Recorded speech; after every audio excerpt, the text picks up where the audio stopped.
안녕하세요. 영하나의 책라디오에 오신 여러분 반갑습니다. 저는 영하나입니다. 칭찬은 고래도 춤추게 한다는 말이 있죠.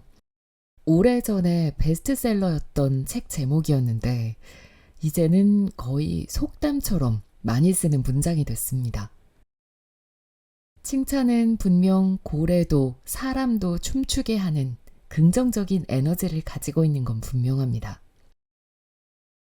하지만 칭찬이 나의 행동과 삶의 목적이 되어버리면 그 순간부터 불행해지는 것 같아요.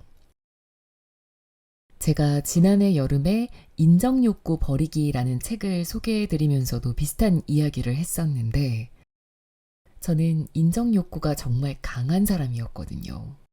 물론 지금도 인정욕구를 완전히 버리지는 못했지만, 이제는 타인의 인정에 너무 비중을 두기보다는 내가 내 스스로를 인정해주고 나 자신을 칭찬을 더 많이 해주자 라는 마음으로 살기 위해 노력하고 있습니다. 그럼에도 타인에게 인정을 받는다는 건 정말 끊기 힘든 중독성이 강한 유혹인 건 부인할 수 없는 사실인 것 같아요. 더 많이 인정받기 위해 내 존재를 더 크게 증명하고 증명받기 위해서 스스로를 끊임없이 담금질하다가 결국 번아웃에 이르게 되는 사람들도 참 많죠. 오늘 소개해드릴 책은 바로 그 번아웃에 대한 이야기인데요. 그런데 심리학 책도 아니고 에세이도 아닙니다. 바로 소설입니다. 영하나의 책라디오에서 소개하는 첫 소설이 되겠네요. 영하나의 책라디오 52번째 책, 오늘의 책은 변덕마녀의 수상한 죽가게입니다. 이 책은 오늘도 잘 살았네 책과 함께 출판사에서 선물로 보내주셨던 거였어요. 그런데 한동안 읽지 않고 책장에 잘 모셔두고 있다가 요즘 제가 약간 무기력증에 빠졌었다고 지난 영상에서 말씀을 드렸잖아요. 그러다 보니까 솔직히 책도 머리에 잘 안 들어오더라고요. 이럴 땐 좀 가볍게 소설을 읽는 게 좋을 것 같아서 책장을 훑어보다가 이 책이 눈에 들어오는 거예요. 그래서 꺼내 들어서 읽기 시작했는데 앉은 자리에서 한 번에 다 읽었습니다. 정말 재밌더라고요. 제가 원래 소설 장르 책은 잘 안 읽기도 하고 그래서 이 채널에서도 소개해드릴 일이 없지 않을까 했는데 이렇게 가져왔다는 건 그만큼 재미있다는 증거겠죠. 소설가인 저자는 단편소설로 영문문학상과 토지문학상을 수상한 바 있고 개간문예, 한국소설 등의 문예지의 작품을 기고하면서 2022년에 첫 소설집 안락사회를 발표했습니다. 이렇게 문단의 존재를 각인시켰던 저자에게 어느 날 극심한 번아웃이 찾아왔다고 하는데요. 몇 년 동안 소설에 손도 못 대는 생활을 이어오다가 자신의 이야기를 픽션에 담은 짤막한 글을 페이스북에 올리면서 세상과 다시 소통하기 시작했습니다.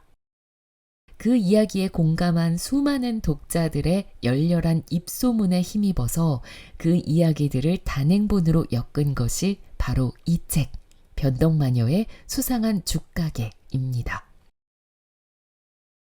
주인공인 마녀는 먹기만 하면 원기가 충전되는 변덕죽을 끓이면서 서초동 한복판에서 잘 나가는 죽가게 사장이었습니다. 쉴 새 없이 변덕죽을 끓이고 변덕죽의 효과가 더 오래 유지되도록 레시피를 개발하는데 밤낮 매진을 해온 마녀가 어느 날 온몸에 힘이 빠져서 아무 일도 할 수가 없게 됩니다. 한마디로 극심한 번아웃이 찾아온 거죠. 결국 가게를 접고 집을 나와 이곳저곳을 떠도는 방랑을 시작하게 되는데요. 이 책은 현실의 판타지를 가미한 에세이 픽션, 에픽에 속합니다. 그러니까 저자가 오랜 시간 칩거했던 자신의 이야기를 마녀라는 캐릭터에 녹여낸 거죠.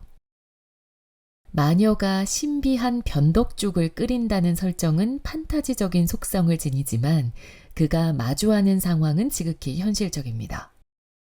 마녀의 죽가게를 찾아오는 손님들은 남들보다 더 성공하기 위해, 더 올라가기 위해 몸부림치는 평범한 학생과 직장인들이고요. 마녀 역시 인정 욕구에 목말라하며 끊임없이 스스로를 괴롭히는 인물이죠. 자, 그럼 지금부터 변덕죽을 끓이는 수상한 마녀의 이야기 함께 들어보실까요? 서울 서초동에 한 마녀가 살고 있었습니다. 번화가 한복판에서 변덕이 죽글듯이란 가게를 운영하고 있었습니다. 메뉴는 하나, 변덕죽 뿐이었습니다. 오후 1시에 문을 열면 손님들이 우르르 들어와 변덕죽을 먹었습니다. 인근 입시학원가와 법조타운과 빌딩숲에서 온 강사와 학생, 법조인, 직장인이었습니다. 입시생들은 여럿이 앉아 잠이 부족한 얼굴로 맥없이 죽을 먹었고, 매일 혼자 오는 남학생은 스마트폰으로 인터넷 강의를 보면서 먹었고, 법조인들은 심각한 얼굴로 대화를 나누면서 먹었고, 직장인들은 문서를 검토하면서 먹었습니다. 식사를 마친 입시생의 얼굴에선 졸음기가 싹 사라졌고, 법조인의 표정엔 여유가 넘쳤고, 회사원의 얼굴엔 자신감이 어렸습니다. 그들은 죽을 먹기 전과 달리 활기가 넘쳤습니다. 뭘 넣었길래 녹초가 돼 있던 사람들이 금방 쌩쌩해지는 거야?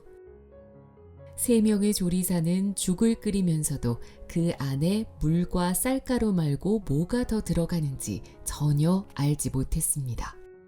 그도 그럴 것이 양념을 넣을 때면 마녀는 매니저 요요에게 주방에서 조리사들을 내보내라고 지시했습니다.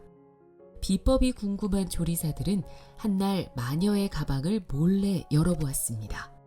양념통도 없고 수첩의 문장은 해독이 어려웠습니다.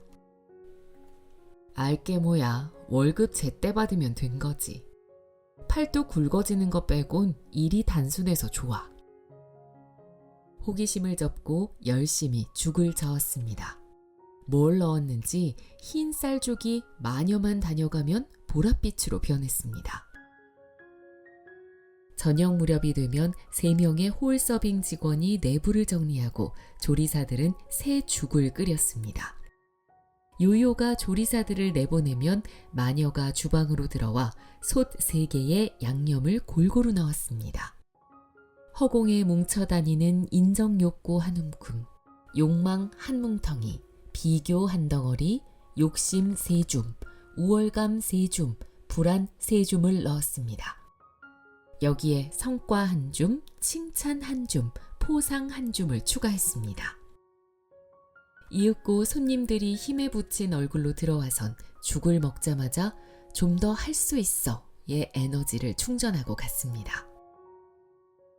영업을 마친 밤 9시면 마녀는 한 블록 뒤 주택가에 있는 집으로 걸어가며 고심했습니다. 죽의 효능 시간을 늘릴 수는 없을까?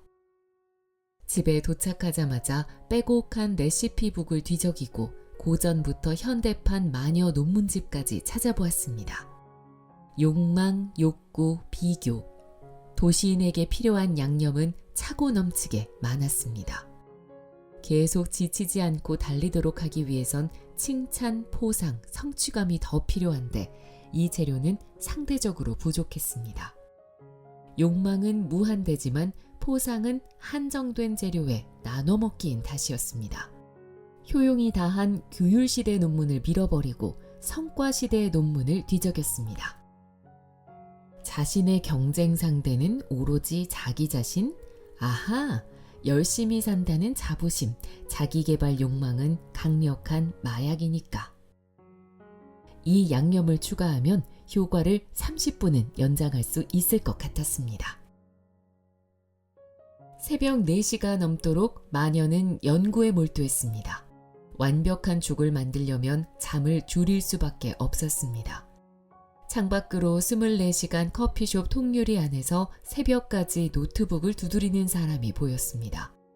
손을 뻗어 열심히 사는 사람에게서 뿜어져 나오는 자부심, 자기개발, 도취를 끌어와 작은 병에 담았습니다. 포상과 성과가 한정된 것이라면 보완 가능한 재료는 욕망에서 변조된 자아실현과 도취밖에 없었습니다. 아직도 일하고 있죠? 그만하고 자요. 요요에게서 문자가 왔습니다. 고마워요. 수면제를 삼키고 잠시 눈을 붙였습니다. 쌩쌩 돌아가는 머릿속을 진정시키기 위한 가장 빠른 방법이었습니다. 마녀는 끊임없이 자신을 몰아붙였습니다. 사람들이 죽을 먹고 힘을 낼수록 칭찬할수록 더 잘하고 싶었습니다. 증명하고 증명받는 삶에는 지루할 틈이 없었습니다. 마녀의 자발적 자기 착취는 이후로도 계속됐습니다. 도시 속에서 인간들과 함께.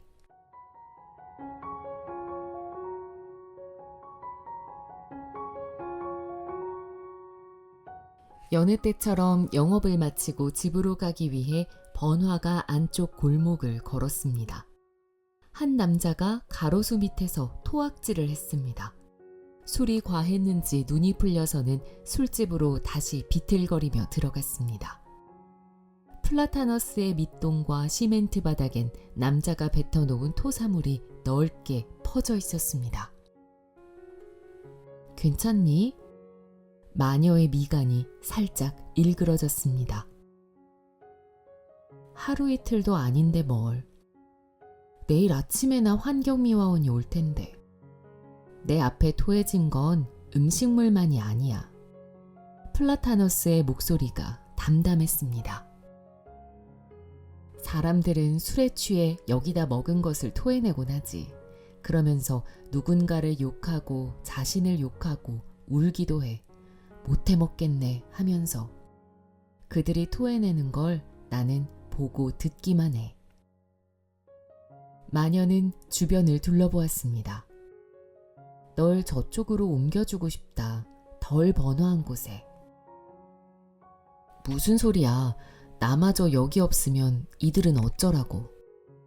다른 곳으로 가고 싶지 않니? 이렇게 힘든 것들을 봐야 할 때면. 밑에서 시큼한 냄새가 올라왔습니다. 나는 여기에 심어졌어. 여기가 내 자리야. 그래도 사람들이 왜 힘든 줄 아니? 귀가 쫑긋 섰습니다. 뿌리가 없어서야. 무슨 뜻인지 모르겠어. 뿌리가 없어서 여기가 아닌 저기를 꿈꾸는 거야. 뿌리가 없어서 자신을 못 믿는 거라고. 의아했습니다. 오히려 플라타너스가 땅에 박혀있는 뿌리 때문에 자유롭지 못해 보였습니다. 술집에서 한 여자가 나와 담배를 피우며 재를 밑동에 털었습니다. 불꽃이 채 꺼지지 않은 재가 플라타너스 껍질 표면을 살짝 태웠습니다. 괜찮아. 이 여자가 털어내는 건 담뱃재가 아니라 답답한 속내일 테니. 사람들의 손에 닿아 만질만질해진 플라타너스를 쓰다듬었습니다. 네가 이 골목을 지켜주고 있구나. 플라타너스 잎이 바람에 사사삭 흔들렸습니다. 안녕, 안녕. 인사를 나누고 다시 걸었습니다. 새로 영업을 시작한 어느 가게 앞에서 키다리 풍선이 바람 따라 춤을 추고 있었습니다. 간판을 봤습니다. 번죽. 이런 유사죽집 같으니 혀를 찼습니다. 풍선의 텅 빈 속으로 바람이 쉼없이 들어가고 있었습니다. 바람든 키다리는 두 팔을 미친 듯 저으며 도시의 아찔한 불빛 속에서 이리저리 휘둘렸습니다.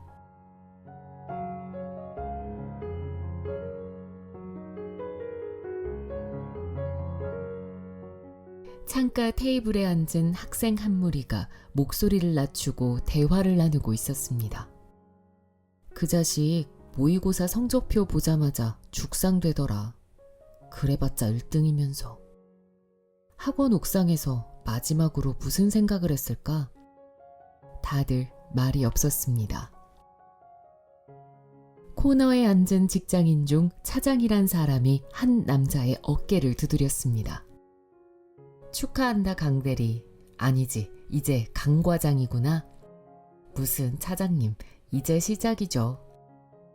지금처럼만 해. 쭉쭉 치고 올라가라고. 차장님 따라 하려면 멀었습니다. 어디서 그렇게 활력이 넘치십니까? 차장의 눈은 퀭해 보였습니다. 강 과장은 시력이 나쁜가 봅니다. 죽을 먹고 눈빛이 살아난 사람들이 밖으로 나가며 말했습니다. 여기 죽은 웬만한 강장제보다 좋다니까. 그러고 보니 혼자 앉아 인터넷 강의를 보며 죽을 먹던 학생이 안 보였습니다. 학원 옥상에서 마지막으로 무슨 생각을 했을까? 학생들이 나누던 대화가 스쳐갔습니다. 밤 9시 일을 마치고 거리로 나왔습니다.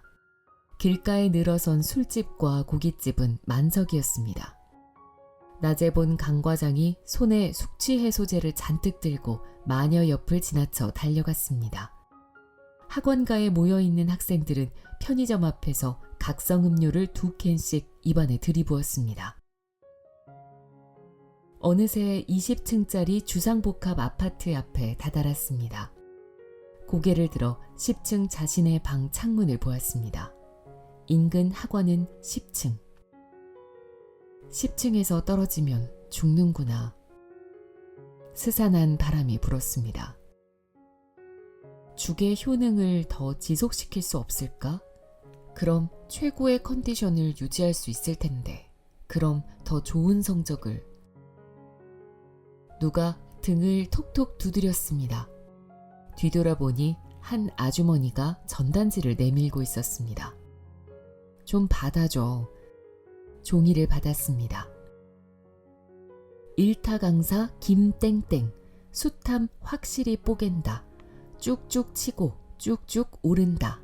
마감 땡땡일. 낮에 눈이 퀭한 차장이 말했습니다.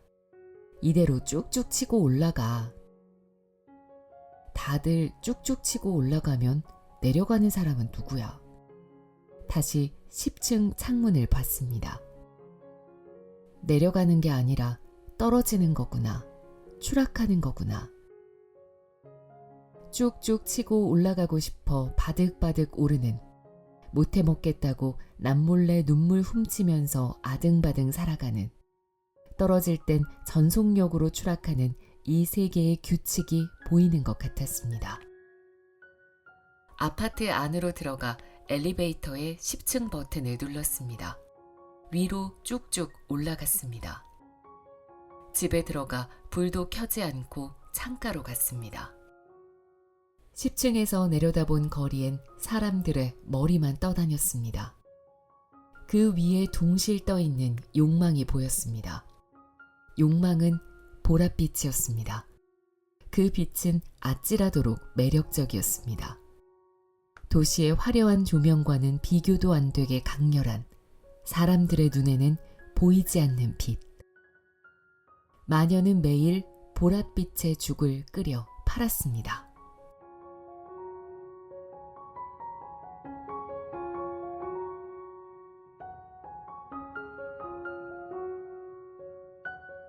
양평으로 용인으로 남양주로 하남으로 캐리어를 끌고 떠돌았습니다. 규격화된 호텔 대신 에어비앤비 앱을 통해 온기가 느껴지는 가정집으로만 다녔습니다. 누군가 살다가 장기 출타로 빌려주는 집들이었습니다. 타인의 빈집에 장기간 머물다 보면 그 집의 속사정을 알게 되는 경우가 많았습니다. 우편함에 꽂힌 빛 독촉장, 책장에 삐죽 나와 있는 이혼 조정안, 찬장에 놓여 있는 혈압약. 힘들겠구나. 우편물을 도로 놔두고 나와 있는 서류를 밀어넣고 찬장을 닫았습니다. 남의 집이란 그런 거였습니다. 내 것 아닌 살림, 내 것 아닌 생활의 부담, 내 것 아닌 일상의 흔적. 남의 집은 그 집을 꾸리며 살아가는 그 집 주인의 무게, 남의 무게였습니다. 하남의 아파트 냉장고 위에는 마블 스킨 화분이 있었습니다. 다듬어지지 않아 줄기가 바닥에 닿을 듯 아무렇게나 늘어져 있었습니다. 마녀가 컵에 물을 담아가자 마블 스킨이 잎을 내저었습니다. 놔도 집주인이 부어줄 때까지 안 마실 거야. 흙이 말랐는데 갈증나잖니. 난 생존력이 강해. 괜찮아. 마녀의 마블 스킨도 그런 말을 했었습니다. 그래, 너는 생존력이 강하지. 그렇지만 이 물도 시원할 거야. 고맙지만 사양할게. 굳이 갈등을 참으면서까지 기다려야겠니? 응, 기다릴 거야. 날 냉장고 위에 올려두고 몇 달에 한 번 와서는 물만 주고 가는 그에게 알려줄 거야. 뭘? 살아있는 걸 함부로 들이지 말라고. 생명은 장식용이 아니라고. 들였으면 책임져야 한다. 손에 든 컵을 떨어뜨릴 뻔했습니다. 그가 투숙객들의 온정에 나를 맡기는 거라면, 그래서 몇 개월씩, 때로 1년씩도 집을 비우는 거라면 나는 차라리 시들어 죽어버릴 거야. 그렇게까지 해야겠니? 뭘 위해? 나를 여기 뿌리 내리게 했잖니. 내 터전이 여기가 됐잖니. 이제 비를 맞을 수 없으니 물이라도 줘야 하잖니. 바람은 못 쐬어도 창문으로 넘어오는 실바람은 닿게 해줘야 하잖니. 내가 그렇게 하찮니? 컵에 든 물을 화분에 부었습니다. 붓지 말라고. 마블 스킨이 화냈습니다. 동정받고 싶지 않아. 일단 살아. 물을 더 담으려 싱크대로 갔습니다. 난 네 것이 아니야.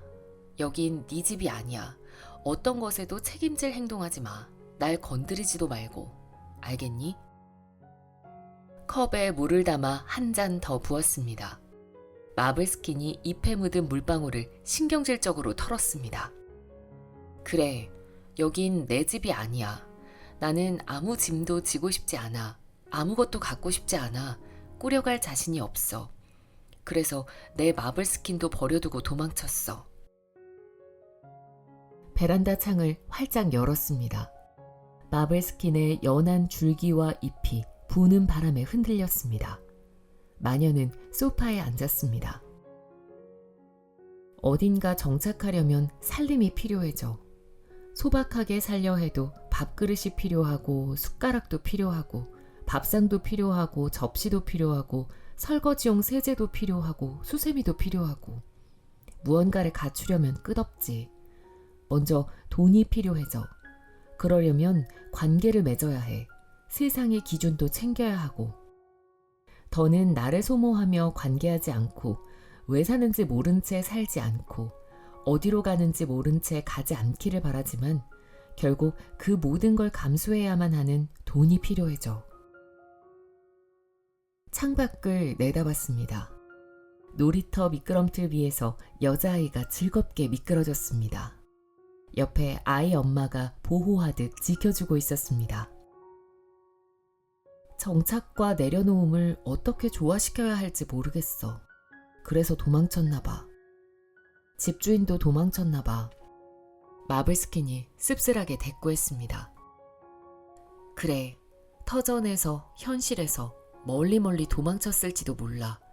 힘들어서, 지쳐서, 진짜 자신이 궁금해서. 그러니 그를 조금만 이해해 주렴. 까르르 아이 웃음소리가 들려왔습니다.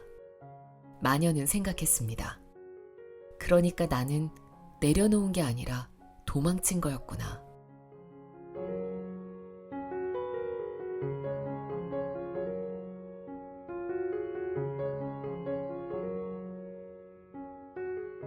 그간 지나치게 과로하셨군요. 의사의 지시대로 갖가지 정밀 검사를 하는 동안 증상의 원인이나 어떤 특이점이 발견되기를 바랐습니다. 그게 다예요? 극심한 번아웃입니다. 그로 인해 동반된 우울증. 그 얘긴 이미 들었어요. 많이 소진되어 있군요. 저는 어딘가 크게 잘못되어 있어요. 일상생활도 불가능하고 사회생활은 엄두도 못 냅니다. 큰 이상 소견은 보이지 않습니다. 증상이 너무 오래 가잖아요. 쉬었어야죠. 지난 5년 내내 쉬기만 했어요. 뇌가 쉬질 못해서 그래요. 몸 말고 뇌. 의사가 손가락으로 자신의 머리를 가리켰습니다. 뇌의 곳간이 비어버린 거죠. 지나치게 끌어다 쓴 거예요. 의학적으론 회복되는데 최소 7년 걸립니다. 저는 끝났군요. 무리하지 않으면 됩니다. 고난도의 작업은 못해도 먹고 일하고 자고 얼마든지 할 수 있어요. 저는 마녀예요. 특별한 죽을 끓이죠. 온갖 자료를 읽고 분석해서 만드는. 그걸 못한다는 건 아무것도 못한다는 것과 같아요. 세상에 할 일은 얼마든지 있어요. 낱말하듯 하는 것 같아 부화가 났습니다. 저는 마녀고요. 마녀는 죽을 끓여요. 그걸 못하는 마녀는 마녀가 아니라고요. 나는 끝났다고요. 의사가 의자에 상체를 기댔습니다. 일에만 의지하던 사람이 일을 중단하면 방황하게 되죠. 삶의 가치관을 바꿔야 해요. 죽을 못 끓여도 어떤 의미 있는 일을 하지 않아도 당신은 자체로 존귀한 존재예요. 저는 마녀고요. 죽 못 끓이는 마녀는 마녀도 아니고요. 의사가 차트를 닫고 눈을 마주 보았습니다. 그나저나 당신은 왜 마녀입니까? 저 깊은 곳에서 무언가가 울렁거렸습니다. 이런 터무니없는 질문이 어딨나? 그럼 내가 누구란 거야? 내가 만드는 죽은 세상에 있는 죽과는 다릅니다. 그래서 내가 마녀예요. 왜 마녀냐니? 이제 마녀도 아니란 겁니까? 죽 따위 나도 끓이기 싫어요. 고통스러워요. 그렇다고 당신이 먼저 넌 왜 마녀냐고 묻다니. 마녀짓을 끝내는 선언은 해도 내가 할 겁니다. 당신이 뭔데? 스스로를 틀에 가두지 말란 겁니다. 자꾸만 내가 무가치하게 느껴져요. 자신을 올가매지 마세요. 그러니 탈진한 겁니다. 쉬세요. 쉬면 낫습니다. 이번 기회에 다르게 사는 법도 배워보세요. 쉬면 낫는다니 병원에서 내보내면 어쩌지. 겨우 얻은 환자라는 신분을 박탈당하면 어쩌지. 덜컥 겁이 났습니다. 저는 세상이 무섭고요. 여기서 나가고 싶지 않아요. 우선 쉬세요. 우선이고 뭐고 저는 진짜 제정신이 아니에요. 완전히 망가졌다니까요. 영 못쓰게 됐다고요. 의사가 일어나자 같이 온 레지던트도 따라 일어났습니다. 쉬어봅시다.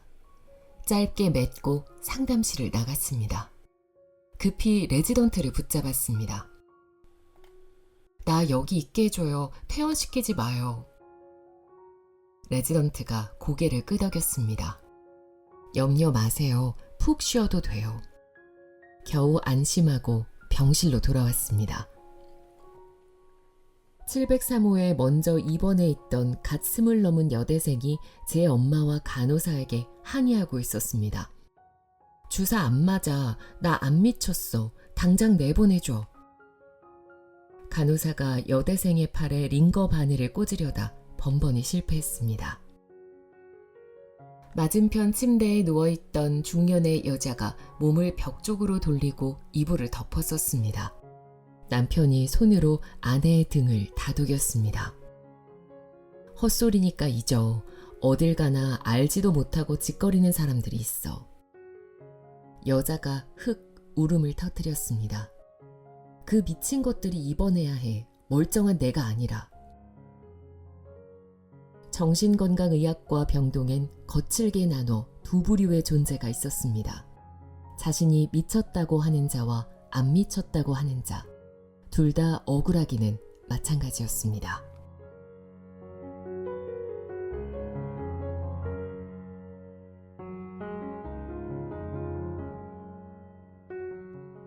간호사가 약품이 든 카트를 밀고 병실로 들어왔습니다. 잠은 잘 잤어요? 네, 깊이 잤어요.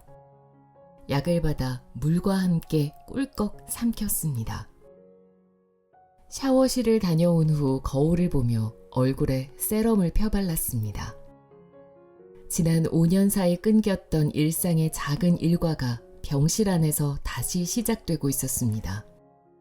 거울에 얼굴을 비춰보고 세럼과 로션과 아이크림을 순서대로 바르고 머리를 빗질하고 머리끝에 헤어 에센스를 발라주는 일, 그리고 책을 보는 일. 책 표지만 봐도 어깨가 시려오던 마녀는 이제 의사가 읽으라고 건네준 책을 펼칠 수 있었습니다. 휴식이란 제목의 책에는 마음챙김에 관한 의학적 연구 결과와 사례와 방법이 적혀 있었습니다. 읽으며 따라했습니다. 침대에 정좌하고 앉아 숨을 코로 깊게 들이쉬고 입으로 천천히 내쉬기를 3분간 반복했습니다. 아침밥이 왔습니다. 그릇을 싹 비우고 카트에 갖다 두었습니다. 의사의 회진이 없는 날이라 대학병원의 교정을 여유 있게 걸었습니다. 한겨울에 입원했는데 어느새 개나리가 노란 꽃잎을 펼치고 있었습니다. 개나리야, 너 참 이쁘다. 너는 아직도 칙칙한 병원복을 입고 있구나. 이거 아주 편해. 매일 뭐 입을지 신경 안 써도 되고 바지 허리는 고무줄에 웃옷은 단추 5개 달린 게 전부야. 나름 주머니도 있다. 개성 없기는. 개나리가 피식거렸습니다. 예, 이쁜 건 네가 다 해라. 난 세상 편하고 좋다. 상의 주머니에 두 손을 찔러 넣고 건들건들 걸었습니다. 환자복을 입으니 다 똑같았습니다. 너도 나도 그냥 환자였습니다. 과거 무엇을 했는지, 직업이 뭔지, 형편이 어떤지, 서로 뭐가 다른지 구분하지 않았습니다. 병원엔 병원 관계자와 환자만 있었습니다. 이렇게 단순할 수가 없었습니다. 오전 봄볕을 실컷 쬐고 병실로 들어왔습니다.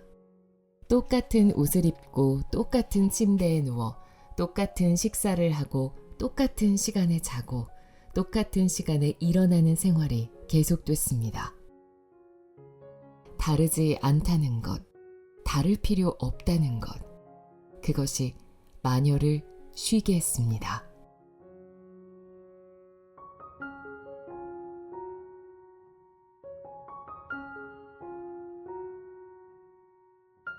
궁산이라 불리는 작은 산기슭에 한 마녀가 2년째 살고 있습니다. 자연이 무성했던 여행지에서도 그랬듯 이곳에서도 가끔 쫓기는 듯한 조바심과 알 수 없는 긴장감이 다리에서부터 올라옵니다. 그럴 때마다 혼잣말을 합니다. 내가 불안한가 보구나. 모든 걸 새로 시작하려니 당연히 그렇겠지. 그럼 신기하게도 스르르 잦아들다 멈춥니다. 깊은 탈진도 전부 다 나아지고 있습니다. 아주 더뎌서 느끼지 못하는 사이 돌아보면 그래도 견딜만해져 있습니다. 도시에서 번 돈은 긴 칩거와 방황과 궁산에서의 백수 생활로 남아있지 않습니다. 이제 전세보증금 담보대출을 받아 생활하고 있습니다. 매월 은행 이자 갚기도 빠듯합니다. 돈을 벌어야 합니다. 며칠 전 중개사에게서 전화를 받았습니다. 집주인이 한국에 잠시 다녀간다고 합니다. 함께 지내는 게 싫지 않다면 계약을 연장할 수 있다는 말도 전합니다. 본 적 없는 사람과 한 집에서 지낸다는 게 부담스럽지만 대안이 없습니다. 별 수 없이 그녀를 기다리기로 합니다. 될 대로 되라지. 내려놓았으되 쥐어야 할 것조차 쥐지 못하는 어정쩡한 일상이 지속되고 있습니다. 마녀는 얼마 전 뱀이 들어왔던 돌담 아래 구멍을 진흙으로 메꾸고 있습니다. 개구리를 삼키던 뱀의 목구멍이 떠오릅니다. 진저리를 칩니다. 작은 돌과 흙을 섞어 덧대고 덧대봅니다. 끼익! 오래된 대문이 안으로 젖혀집니다. 또각또각 구두굽 소리와 캐리어 바퀴 소리가 이어집니다. 고개를 돌립니다. 붉은 곱슬머리를 허리까지 늘어뜨리고 몸에 딱 붙는 민소매 원피스를 입고 귀에 피어싱을 한 여자가 양손에 캐리어를 들고 서 있습니다. 마녀는 손에 흙을 묻힌 채 일어납니다. 갈색 곱슬머리와 붉은 곱슬머리가 서로를 마주봅니다. 당신이군요. 이 집을 지켜준 고마운 분이. 의외의 다정한 목소리가 붉은 곱슬머리에게서 나옵니다. 혹시 60대 여류화가라던 그 미니킴이라고 불러주세요. 집주인이 활짝 웃으며 마녀의 흙 묻은 손을 잡습니다. 아, 흙이... 괜찮아요. 집 좋죠? 네, 저는 마녀예요. 안녕하세요, 마녀. 안녕하세요, 미니킴. 미니킴은 캐리어를 끌고 마당을 가로질러 한옥 앞에 세워둡니다. 올라가 잠겨있던 왼쪽 방과 작업실을 엽니다. 마녀는 캐리어를 마루 위에 올려줍니다. 미니킴은 작업실에 들어가서 한참을 나오지 않습니다. 그 안이 궁금한 마녀는 주변을 맴돕니다. 고개를 빼고 보니 이젤에 올려진 도화지에 스케치를 하고 있습니다. 도착하자마자 그림 그리는 거예요? 망설이다 안으로 들어갑니다. 그녀의 연필 끝을 따라가다 보니 어느새 삭발한 여자의 상반신이 완성됩니다. 눈과 코와 입이 생깁니다. 나이를 가늠할 수 없는 여자의 얼굴은 고통스러워 보입니다. 공항에서 본 얼굴이에요. 잊어버리기 전에 그리고 싶었죠. 2시간여 넋놓고 그림 그리는 걸 보는데 종아리에서부터 소름이 올라오려 합니다.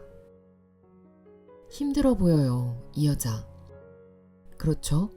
그래 보였어요. 뭐가 인상적이어서 그림으로 남기나요? 깊어 보였어요. 뭐가요? 고통이. 허리를 타고 어깨로 올라오는 긴장에 팔을 주무릅니다. 누군들 힘들지 않겠어요. 미니킴이 가벼운 어투로 덧붙입니다.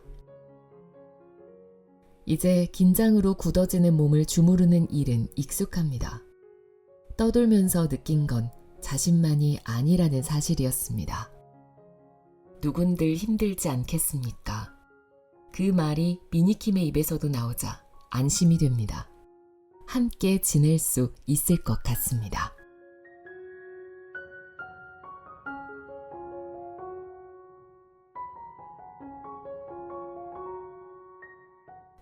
미니킴과 지내는 내내 마음이 잔잔합니다. 그래서인지 안식년이 지나면 미국으로 가야 한다는 말에 적잖이 실망하고 있습니다. 미니킴은 미국의 한 대학에서 미술을 가르치다가 한국으로 잠시 쉬러 왔습니다. 산을 오르고 느긋하게 그림을 그리는 미니킴의 일상은 단조롭고 평화로워 보입니다. 자신의 일상도 단조롭고 평화롭게 흘러가는 게 신기합니다. 오늘은 미니킴을 위해 죽을 끓여봅니다. 주걱을 저으며 마당에 떨어진 라일락꽃 한 다발과 강렬한 태양빛 한 움큼, 사시사철 불어오는 바람 한 뭉텅이 넣습니다. 주문을 외웁니다. 세월이 흘러도 늙지 않을지니 젊음의 향기가 오래 지속될지어다. 미니킴이 자신의 긴 머리카락을 손으로 쓰다듬습니다. 그게 날 위한 죽이에요? 네. 나 그거 먹으면 안 늙어요? 미니킴이 씩 웃고는 정색하듯 묻습니다. 내 얼굴이 그렇게 늙어 보여요? 마녀는 당황합니다. 건강하면 좋잖아요. 또 눈가에 잔주름도 없어지면. 이봐, 내 눈가에 잔주름이 어때서? 미니킴이 더 크게 웃으며 놀립니다. 그림을 그리러 작업실로 들어가다가 고개를 돌립니다. 다 되면 한 그릇 주든지요. 머리를 극적이며 다시 주걱을 젓습니다. 다 됐다. 장작에 불을 끕니다. 마당에 있던 라일락이 솥 안으로 꽃잎을 후두둑 떨어뜨립니다. 안 돼, 비율이 깨지잖아. 소리치는 마녀에게 라일락이 발끈하며 말합니다. 평생 젊으라니 대체 언제 쉬라는 거지? 응? 마녀야. 죽으면 어차피 쉬잖아. 늙어 죽는 것보단 젊은 채로 죽는 게 낫고 뭐가 불만이야?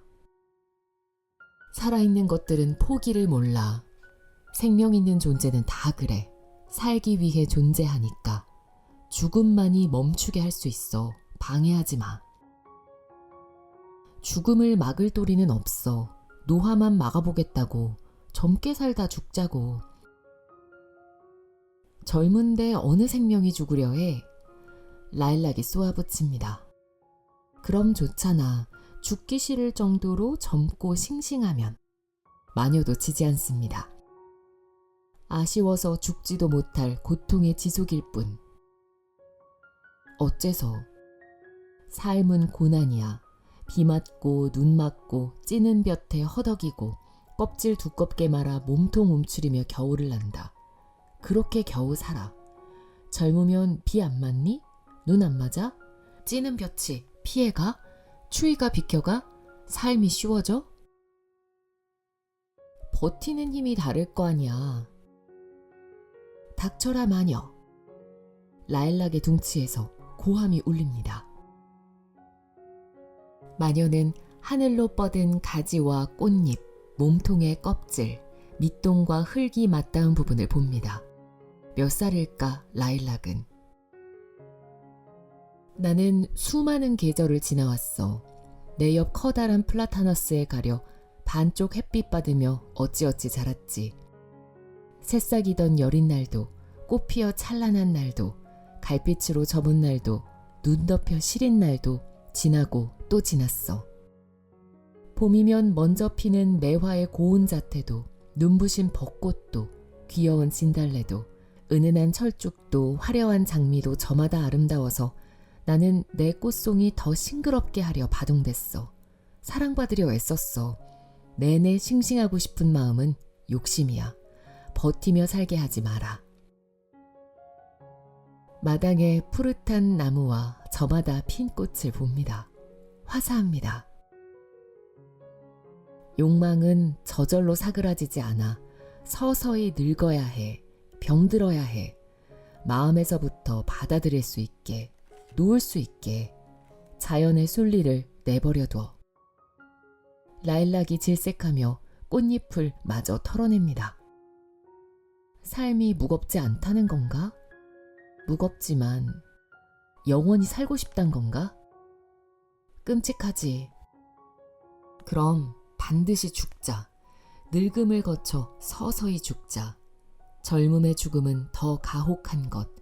끝없는 욕망은 커다란 고통. 마루로가 걸터앉습니다. 미니킴이 밖으로 나옵니다. 죽 완성됐어요? 아니요, 망했어요. 라일락 때문에. 미니킴이 옆에 앉아 시무룩해진 마녀의 어깨에 팔을 걸칩니다. 나 늙어 보여요? 그래서 안 예뻐요? 아니요, 그게 아니라 눈가의 주름을 없애주고 싶었어요. 짠했어요. 왜 짠해요? 세월이 느껴져서 그 아픔이 나이테처럼 말이에요. 이 주름은 내 훈장이에요. 나는 내 얼굴이 좋은데? 나 이쁘지 않아요? 예뻐요. 붉은 곱슬머리도 잘 어울리고 또 미니킴이 마녀의 어깨에 두른 팔을 안으로 감쌉니다. 일출보다 일몰이 더 황홀한 건 사실입니다. 주름진 눈으로 자신을 마주보는 미니킴의 눈빛에는 깊은 이해와 공감이 어려 있습니다. 세월이 준 유대감은 젊음의 그것보다 진합니다. 하지만 두렵습니다.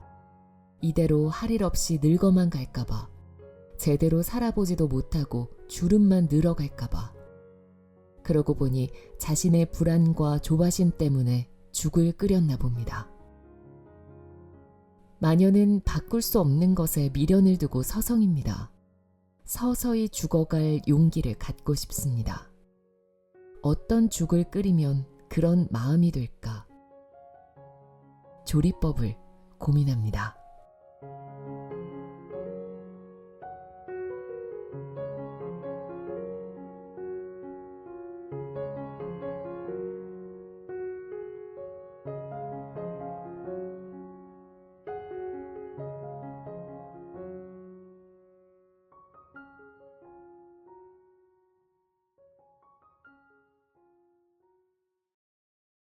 영하나의 책라디오 52번째 책 변덕마녀의 수상한 죽가게였습니다. 마녀는 과연 번아웃을 극복했을까요? 그리고 여전히 죽을 끓이고 있을까요? 그리고 그 죽은 과연 무슨 색깔일까요? 제가 일부러 결말은 읽지 않았는데요.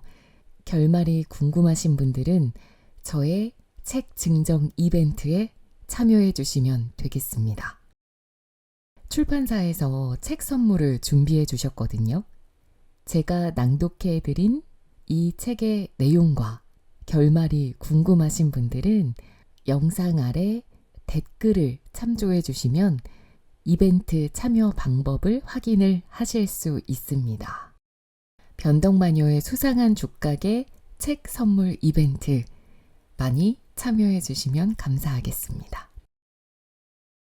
책 표지도 그렇고 두께도 얇아서 처음에 딱 봤을 때는 가벼운 청소년 소설인가 싶었거든요. 그런데 끝까지 정독을 하고 나니까 소설이지만 많은 걸 생각하게 하고 내 자신까지도 돌아보게 만드는 철학소설 같은 느낌을 받았습니다. 마녀가 방황하면서 만나는 다양한 식물들, 생물들의 이야기는 마치 치열한 현실을 아등바등 살아가고 있는 우리 현대인들의 애달픈 사연처럼 느껴졌고요. 번아웃으로 지쳐버린 마녀에게 많은 것들을 일깨워주고 또 쉬라고 일러주는 나무와 동물들, 주변 사람들의 말은 마치 나에게 해주는 이야기인 것 같아 잔잔한 위로를 줬습니다. 이렇게 때로는 다정하게 위로하고 또 때로는 따끔하게 혼내는 듯한 이야기들이 적절하게 어우러져 있어서 와, 소설이 이렇게 힐링이 될 수도 있구나 알게 됐어요. 번아웃이라는 걸 저는 완전히 나쁜 거라고는 생각하지 않거든요. 왜냐하면 번아웃은 어찌 보면 정말 내가 열심히 살았다는 증거잖아요. 여태 열심히 살았고 너무 애썼으니까 이제는 잠깐 쉬어갈 때가 됐다. 내 자신을 돌봐줄 시간이다. 라고 내 몸이 나에게 알려주는 신호 같은 거잖아요. 다만 이 신호가 왔을 때 절대 무시하지 말고 잠깐 멈춰서 나를 좀 더 들여다보고 숨을 고르는 시간을 반드시 줘야 한다고 생각합니다. 그래야 좀 더 나은 내가 될 수 있으니까요. 맨 마지막 페이지의 작가의 말을 보면 저자도 이렇게 이야기를 하고 있습니다. 뚝뚝 떨어지는 그것을 어찌해야 할지 몰라 가방을 싸들고 무작정 전국을 떠돌았다. 칩거와 방황이 8년을 넘겼다. 그 시간을 이 책에 담았다. 여전히 해답을 구하지 못했다. 다만 찾고자 밖으로만 향해 있던 시선을 안으로 돌렸다. 지금의 나는 나를 향해 간절하다. 여러분은 스스로가 얼마나 간절하신가요? 한 번쯤 생각해 보셨으면 좋겠습니다.